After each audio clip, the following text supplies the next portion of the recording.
built for accuracy. This is awkward. Hey, Sunday GUNDAY.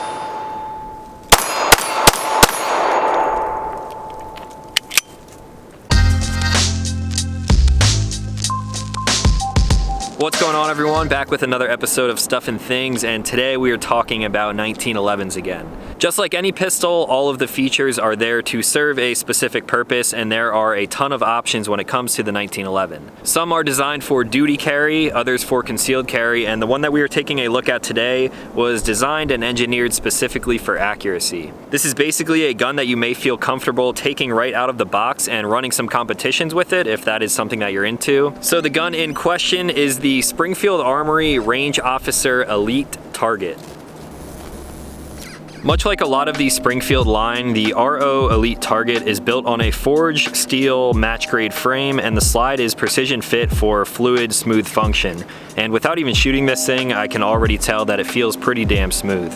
This model is chambered in 9mm, giving you 9+1 capacity, and it comes with 2 mags and a nice carrying bag to take to the range. I say this thing is built for accuracy thanks to some of the features like the 5-inch stainless steel match grade barrel, the fully adjustable rear target sight, and the fiber optic front sight, which they also include replacements for if you would like to change the color. The Range Officer Elite is fit with their smooth Gen 2 trigger, and just from dry firing, I think I am already a fan. The pistol is then complete with nicely textured G10 grips, an ambidextrous safety, and a self-lubricating black tea finish that should provide great wear and corrosion resistance. Now, since this thing is screaming for an accuracy test, I'm actually doing something out of the norm today, and I brought some paper to shoot at. Now, I'm going to do this test completely cold. I have not shot at all yet today. The gun is brand new, and I'm definitely not any crazy sharpshooter. It is a little bit windy, but I'm going to see how accurate I can be from a completely cold start, never fired the gun, at about 25 yards.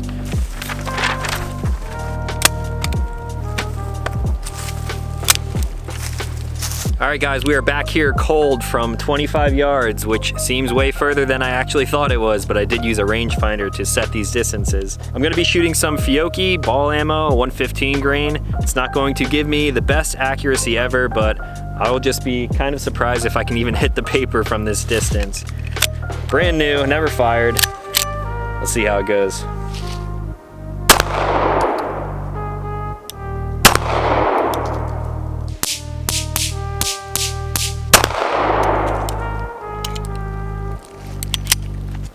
Alright, let's go look at the target. Alright guys, here we have a look at the target. I think I was definitely shooting left a lot of that time, and since I was hitting in the same area a lot, looks like it blew out the target a little bit, so may not have been the best example of showing this. But just judging by this, assuming that all of those hits were actually on paper, I think that's a pretty decent test. But since there were only 9 rounds in that magazine, we'll load up one more before I give you my first mag impression. All right, one more mag, same thing again, but this time shooting at my normal steel targets. They are freshly painted, so hopefully this will give me a little bit better of an idea of where I'm actually hitting.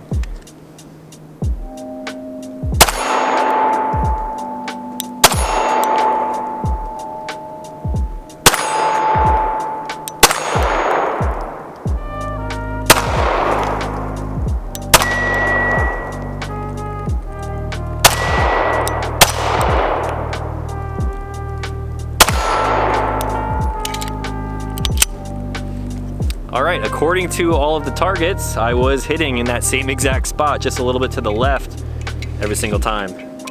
Now let's talk about my first impressions. All right guys, back for my first mag or 2 mag impressions of the Springfield Armory Range Officer Elite Target. Again, too many damn words in that name.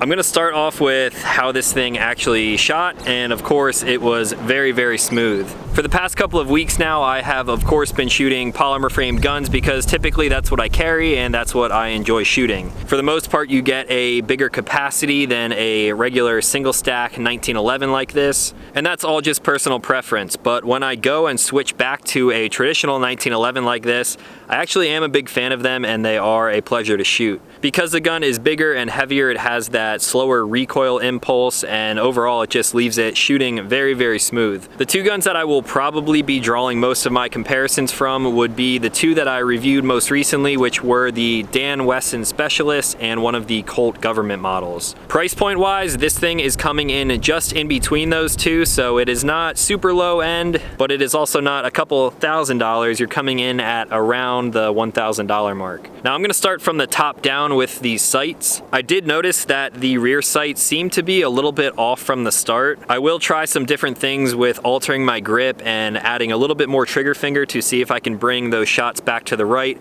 But once I checked out the steel and where I was actually hitting on there, I think the rear sight could use just a little slight tweak, and then I should be right on and dead accurate with this thing. Now the first thing that I noticed about this target model, and a lot of people do, is the sight combination on here. The front, as you can see, is fiber optic, always a plus in my book. It is super bright, especially in the direct sunlight out here. And then the rear sight on here is super wide. It is a big black serrated rear, typically found on a target and competition style guns like this. One thing that I would like to see coupled with a rear sight like this is also front serrations. I can rack the slide, no problem at all, but there is a really good chance of getting your hand kind of cut on these sights. If you are using a gun like this in a competition setting and you are going for those really fast reloads and you have to manipulate the slide, chances are you might take some skin off on that rear sight there. So the addition of some front serrations would be nice, but not completely necessary. One of the models also found in this same line would be the Operator. That is actually the 1911 that I believe I would prefer more out of this lineup, because that does come standard with front serrations and also an accessory rail on the bottom. It adds a couple more features to the gun, and overall it feels like a more complete package to me. Now moving down from the sights and serration, the finish on this gun is very nice. I do like the coating that they put on here, and only time will tell if this is actually corrosion and wear resistant, but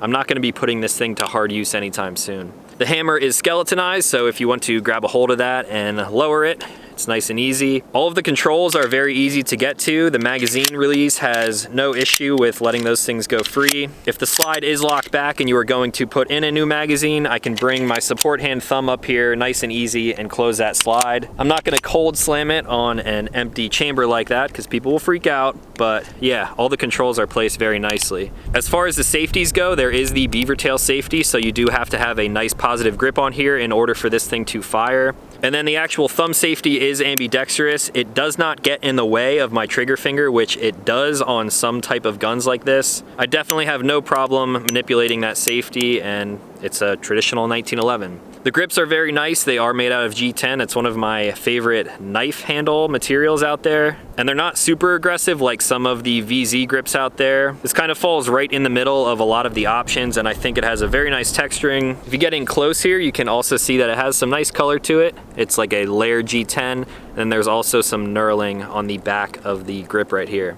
One thing that I'm a little bummed about is the magazine capacity. There are only 9 rounds of 9mm in here, but if you compare that to the Dan Wesson Specialist or the Colt Government model that I've reviewed somewhat recently, both of those hold 10 rounds. I'm sure I could squeeze a 10-round magazine in here, but yeah, that's just a little bit of a bummer for a gun the same size as some of the other competition. You're getting one less round.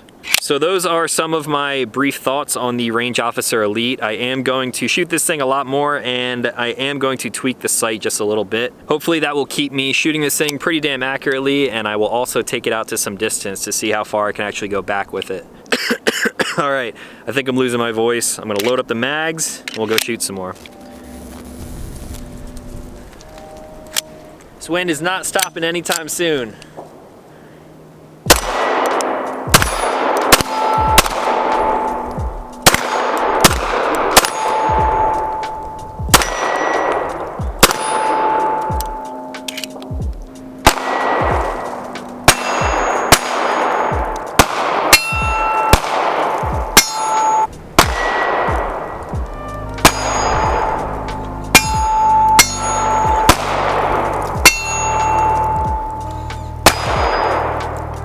All right, we're back here at about 50 yards now. I'm definitely going to have to take my time with this one, but we'll see if we can land some shots.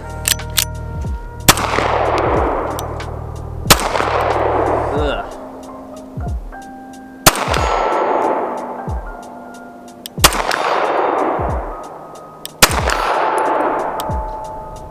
right, I was holding a little high to start, but I guess I really didn't have to do that. All right, one more shot, one-handed, 50 yards. Think I could hit it? Yeah.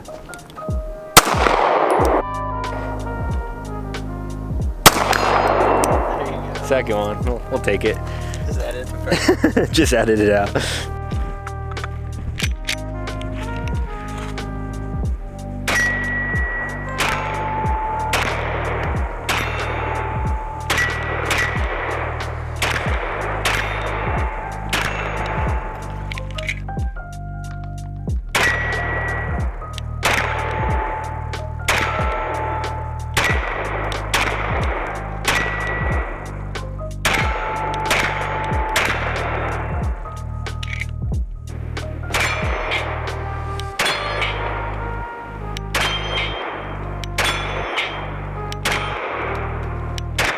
Oh.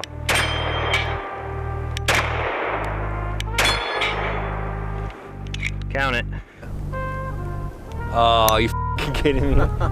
One little cloud. There we go.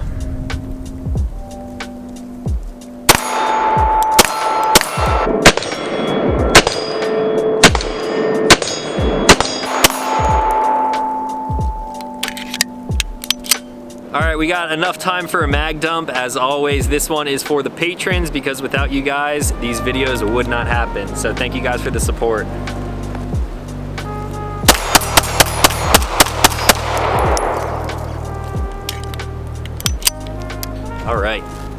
All right guys, back for some of my final thoughts on the Range Officer Elite. Although I was shooting fairly cheap ammo and I'm not the best shot in the world, it is kind of windy, I still was shooting this thing fairly accurately. I honestly shoot polymer double stack handguns a little bit better than I do 1911s, and that is simply because those are the guns that I choose to train with and I shoot with all the time. Every time I end up shooting one of these for a video, it kind of makes me want to spend a lot more time with it and get even more proficient with a 1911 platform, because obviously something like this is going to be way more accurate than a standard like Glock 17, which I'm typically shooting. But it all really comes down to what you practice with, what you train with, and what you use most often. As far as comparing this thing to some of the competition goes, I would definitely put it right in between the Dan Wesson Specialist and that Colt Government model. It's not only in between there on the price point, but I believe it is in between there on the overall fit and finish and the features that you're actually getting with this pistol. As I mentioned before, I think I would prefer the operator version of this because you get a little bit more, aesthetically speaking. I think that gun looks a little bit better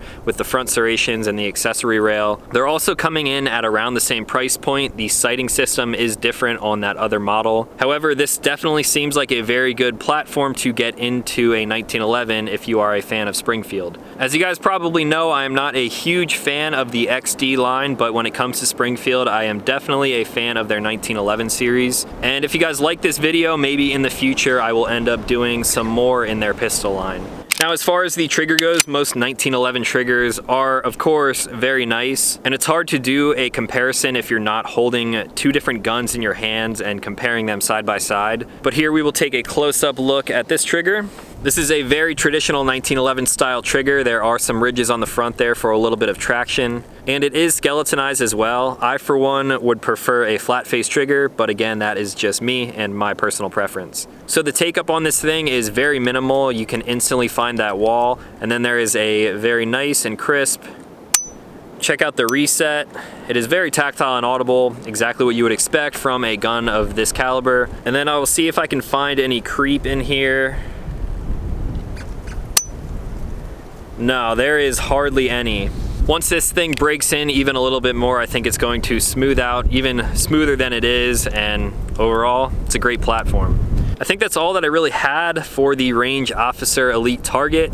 If you guys have any questions on this gun, feel free to leave those questions in the comments down below, and I will try to answer them as best as possible. Again, I have to give a big thank you to all of the patrons out there who support the channel and make these videos happen every week, as well as my friends at Panda Tactical for supplying the ammo for this episode. If you guys want to check out either Panda Tactical or the Patreon page and exclusive Discord, I will leave links to that in the description down below.